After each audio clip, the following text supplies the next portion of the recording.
से एक हैरान कर देने वाली तस्वीर सामने आई है। देवप्रयाग के बछेली खाल के पास धौलधार में 500 मीटर गहरी खाई में गिरकर एक ट्रक दुर्घटनाग्रस्त हो गया।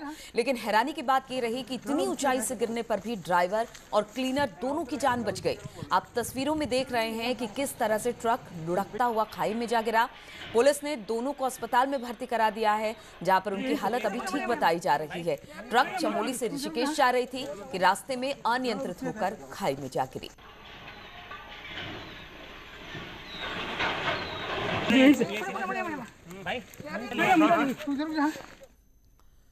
और हनुमान चट्टी और रंडांग बैंड के पास भारी मलबा आने के चलते बद्रीनाथ हाईवे बंद है। क्षेत्र में 2 दिनों तक खराब मौसम के बाद भले ही शुक्रवार को मौसम साफ रहा, लेकिन पहाड़ से मलबा आने का सिलसिला लगातार जारी रहा।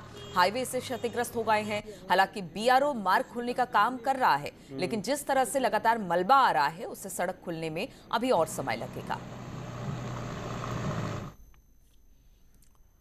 और पहाड़ में हुई 2 दिन की बारिश का असर 2 लोहाघाट पिथौरागढ़ हाईवे पर भी पड़ा है। गुरुवार को भारतोली के पास पहाड़ी से सड़क में भारी मलबा गिरा। लगातार बोल्डर गिरने के चलते 2 जिलों को जोड़ने वाली ये अहम सड़क खुलने में अभी 2-3 दिन का वक्त और लग सकता है, जिसके बाद पिथौरागढ़ और घाट के लोगों को टनकपुर चंपावत आने के लिए अल्मोड़ा हल्द्वानी रूट यानी कि अतिरिक्त सफर तय करना होगा। तो वहीं चंपावत टू टनकपुर हाईवे पर गिरे मलबे को एनएच की टीम ने हटा दिया है, जिसके बाद आवाजाही एक बार फिर से शुरू हो सकी है।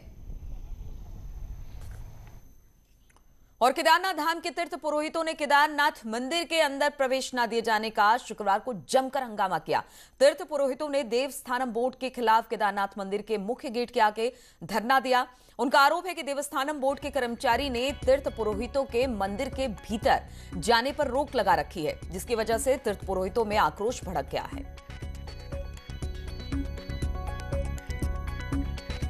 जलाभिषेक के लिए मंदिर प्रांगण में पहुंचा तो मैं देखता हूं कि मंदिर का जो पिछला द्वार है, जहां से तीर्थ पुरोहित अंदर जाते हैं जलाभिषेक के लिए, तो उस गेट पर ताला लगा हुआ था। जानना चाहा तो वहां पर कोई कर्मचारी मौजूद नहीं था जिससे कि हम जानकारी ले सकें कि ये गेट पर ताला क्यों लगाया गया है। उसके तत्पश्चात आला अधिकारियों से बात करने के पश्चात उन्होंने हमसे ये कहा कि जो है कोरोना की गाइडलाइन जारी कर दी गई।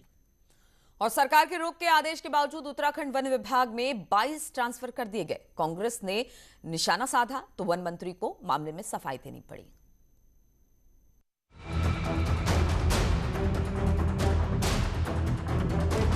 उत्तराखंड में बढ़ते कोरोना संक्रमण को देखते हुए 19 अप्रैल को सीएम तीरथ सिंह रावत ने विभागों में प्रशासनिक और अनुकंपा के आधार को छोड़कर बाकी सभी तरह के ट्रांसफर पर अगले आदेश तक रोक लगा दी थी। शिक्षा जैसे बड़े विभागों ने इसका पालन करते हुए रूटीन ट्रांसफर भी रद्द कर दिए, लेकिन इस बीच वन विभाग में स्वेच्छा और जनहित को आधार मानते हुए गुरुवार को 14 रेंजर और 8 अन्य कर्मचारियों के ट्रांसफर कर दिए गए। रोक के बावजूद हुए इन ट्रांसफर से अब अन्य विभागों के कर्मचारी भड़क गए हैं। कर्मचारी संघों का कहना है कि जब वन विभाग में ट्रांसफर हो सकते हैं तो दूसरे विभागों में क्यों नहीं। वहीं अब कांग्रेस ने भी आग में घी डालने का काम कर दिया है। यदि वन विभाग में ट्रांसफर हो सकते हैं तो अन्य विभागों में क्यों नहीं। शिक्षा विभाग में भी 77 कर्मचारियों के ट्रांसफर की कार्रवाई गतिमान है। अधिकारी वर्ग के ट्रांसफर हेतु आवेदन मांगे गए हैं। राजकीय शिक्षक संघ उत्तराखंड सरकार से मांग करता है कि शिक्षकों के ट्रांसफर हेतु ऑनलाइन आवेदन मांग करके काउंसलिंग के माध्यम से ट्रांसफर किए जाएं।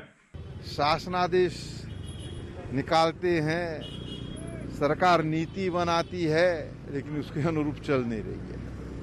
स्थानांतरण में आप देख लीजिए, जब सत्र को आपने शून्य घोषित कर दिया तो किस आधार पर जो है ट्रांसफर हो गए और क्यों ट्रांसफर की इन विषम परिस्थितियों में आवश्यकता पड़ रही है।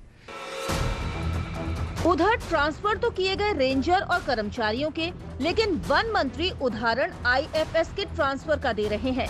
कांग्रेस के बयान पर वन मंत्री का कहना है कि जो पढ़ा लिखा नहीं होगा उसको समझ में भी नहीं आएगा ट्रांसफर क्यों हुए। जो पढ़ा लिखा नहीं है या जिसको इशू बनाना है, जिसको समझ में कम आता है, जिसका दिमाग कम है, उसको समझ में नहीं आएगा कि ये क्यों हुआ। आप देखो ना, कोई ट्रांसफर है ही नहीं।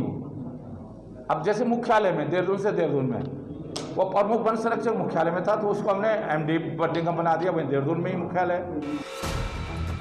बहरहाल ट्रांसफर का ये मुद्दा सरकार के लिए गले की हड्डी भी बन सकता है, क्योंकि रोक के बावजूद हुए इन ट्रांसफर ने अब दूसरे विभागों में भी ट्रांसफर की मांग को हवा दे दी है। कोटद्वार से अनुपम भारद्वाज के साथ देहरादून से सुनील नवप्रभात की रिपोर्ट।